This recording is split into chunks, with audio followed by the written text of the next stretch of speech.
కాపరి ఉషా కిరణ ఉదయకాలపు వాక్య ధ్యానకు మిమ్మల్ని ఆహ్వానిస్తున్నాం. ప్రార్థన.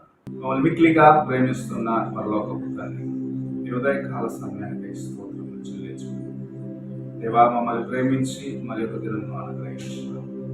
ఈ ఉదయకాల సమయమున నీ వాక్యము చేత మాతో మాట్లాడు తండ్రి. నీ వాక్యమును వినగలిగిన చెవులను, గ్రహించుకునే హృదయమును మాకు అనుగ్రహించి నీ వాక్యము చేత మమ్మల్ని బలపరచమని యేసు పరిశుద్ధ నామమున అడిగి వేడుకుంటున్నాను పరమ తండ్రి, ఆమేన్. ఈ ఉదయకాలపు వాక్య భాగము కొరింథీయులకు రాసిన 2వ పత్రిక 5వ అధ్యాయము 9వ వచనము మరియు 10వ వచనము చదువుకుందాం. కావున దేహమందున్నను దేహమును విడిచినను ఆయనకిష్టులమై ఉండవలెనని మిగుల అపేక్షించుచున్నాము. ఎందుకనగా తాను జరిగించిన క్రియల చొప్పున అవి మంచివైనను సరే, చెడ్డవైనను సరే, దేహముతో జరిగించిన వాటి ఫలమును ప్రతివాడు పొందినట్లు మనమందరమును క్రీస్తు న్యాయపీఠము ఎదుట ప్రత్యక్షము కావలయును. మనము చదివిన వాక్య భాగంలో అపోస్తలుడైన పౌలు మనకు ఒక గురి కలిగి ఉండటాన్ని గురించి నేర్పించడం చూడగలం. మన జీవితంలో ఒక గురి కలిగి జీవించాలి అని హెచ్చరిస్తూ ఉన్నారు. ఈ లోకములో జీవించిన కాలము అది ప్రస్తుతమైనను గడిచిన కాలమైనను మనము దేవుని ఎదుట ఒక దినము నిలబడనై ఉన్నాము అని మనల్ని మనము పరీక్షించుకుంటూ ప్రతి దినము దేవుని వైపు చూస్తూ ముందుకు వెళ్ళాలి అని నేర్పించబడుచున్నది. ఈ ఉదయకాలమున మనము దేనిని మన గమ్యముగా కలిగి ముందుకు వెళ్తున్నాం. ఎందుకంటే ఒక దినము దేవుని న్యాయ పీఠమునకు ముందుగా మనము నిలబడవలసిన వారిగా ఉన్నాం. ఆయన న్యాయపీఠం ముందుగా నిలబడి మనము చేసిన ప్రతి కార్యమునకు ఆయనకు లెక్క అప్పగించవలసిన వారిగా ఉన్నాము అని గ్రహించుకొని జీవించాలి. నీ దృష్టికి దేవుని యొక్క సన్నిధి, ఆయన యొక్క సింహాసనము, ఆయన యొక్క రాజ్యము ఉన్నది అని నువ్వు ఎరిగి భయభక్తులతో జీవిస్తూ లోకమును పాపమును జయించడానికి, అనగా శోధన వచ్చిన సమయంలో దేవుని వైపు చూస్తూ ముందుకు వెళ్ళే అనుభవంలో నీవు ఉన్నట్లయితే నిజముగా నీవు దేవుని కృపను అనుభవించగలవు.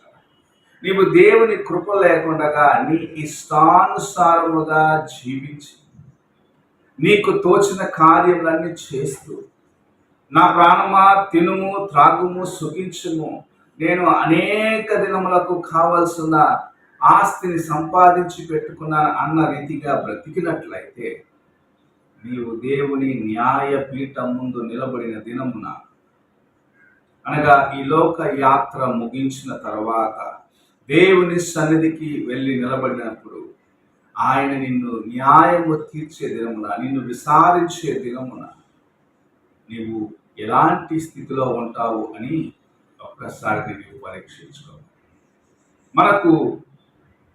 మన జీవితము ఎలాగ ఉండాలి, నీవు ఎలా జీవించాలి అన్న కార్యము ప్రభు చాలా తేటగా అనేక సార్లు పరిశుద్ధ గ్రంథంలో తెలియపరిచిన. పాపమునకు నీ హృదయంలో స్థలము లేకుండా నీవు జీవించాలి.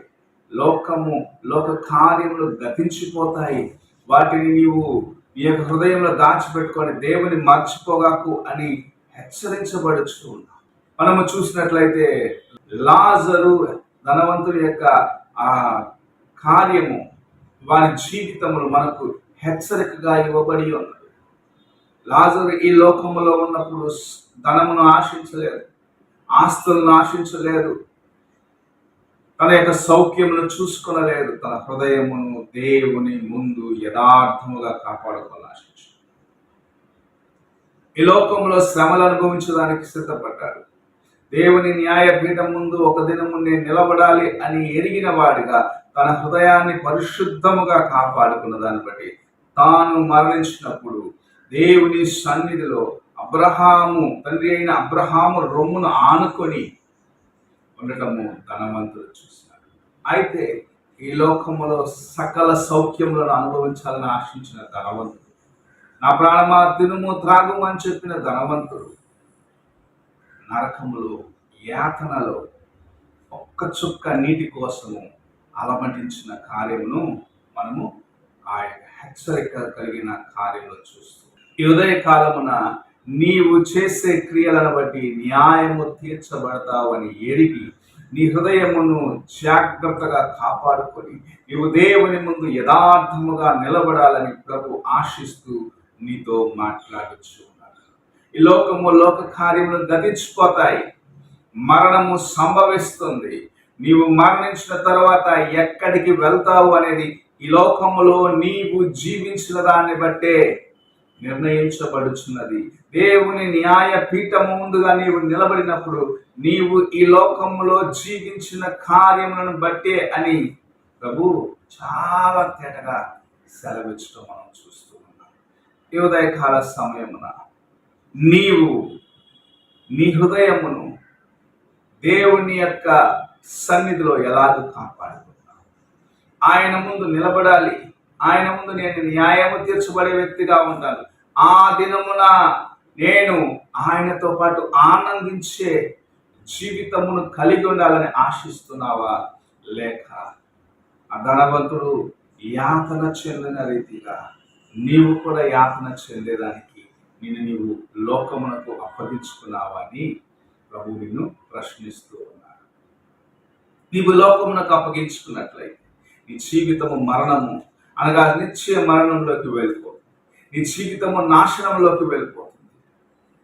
దేవుని యొక్క సన్నిధిలో నుండి నీవు దూరముగా వెళ్ళడాన్ని బట్టి ఆయన నిన్ను ప్రేమించి నీ కోసము చేసిన గొప్ప యాగము, ఆయన నిన్ను ప్రేమించి నీకు అనుగ్రహించిన ప్రతి కృపను పోగొట్టుకొని నాశనం వైపు వెళ్తున్నావని ప్రభు హెచ్చరిస్తుంది. అందుకే ఈ లోకములో జీవించిన కాలం, ఈ లోకంలో నీవు నిలిచి ఉన్న కాలం నీ హృదయం పరిశుద్ధంగా కాపాడుకుని నీ జీవితము ఎంతవరకు అనేది తెలియదు. అయితే జీవించినంత కాలం నీ హృదయాన్ని దేవుని సన్నిధిలో యథార్థంగా పరిశుద్ధముగా కాపాడుకుంటాడు. ఆయన కొరకు నిలిచి ఉన్నట్లయితే నిత్యమైన తన కృపను సంపాదించుకొని ఆయన రాజ్యములో స్థిరముగా జీవించగలవని దేవుని వాక్యము సెలవిస్తుంది. ఈ ఉదయ కాలంలో నువ్వు ఎలాగున్నావో ఒక్కసారి హృదయాన్ని పరీక్షించు. ప్రార్థన చేసుకుంటాం. మమ్మల్ని మిక్కిలిగా ప్రేమిస్తున్న పరలోకపు తండ్రి, ఈ ఉదయకాల సమయంలో మీరు మాకు అనుగ్రహించిన నీ వాక్యాన్ని బట్టి స్తోత్రములు చెల్లించు. మమ్మల్ని ప్రేమించి మరి ఒక దినమును అనుగ్రహించిన నీ కృప కొరకు వందనాలు తండ్రి. నీ న్యాయపీఠ ముందు ఒక దినం నిలబడినాయి ఉన్నామని ఏరి మా హృదయములను కాపాడుకుంటూ అంతవరకు జాగ్రత్తగా నిలిచి ఉండే కృపను తండ్రి, నీ న్యాయపీఠం ముందు రాకముందు ఆయన మా హృదయాలను కలుగుకొని నీ కోసం జీవించే కృపను దయచేయండి. యేసు పరిశుద్ధ నామం అడిగి వేడుకుంటున్నాను పరమ తండ్రి, ఆమేన్. తండ్రి అయిన దేవుడి ప్రేమ, కుమారుడైన క్రీస్తు కృప, ఆదరణకర్త పరిశుద్ధాత్మిక సహవాసము ఇప్పుడు ఎల్లప్పుడూ తోడై ఉండును గాక.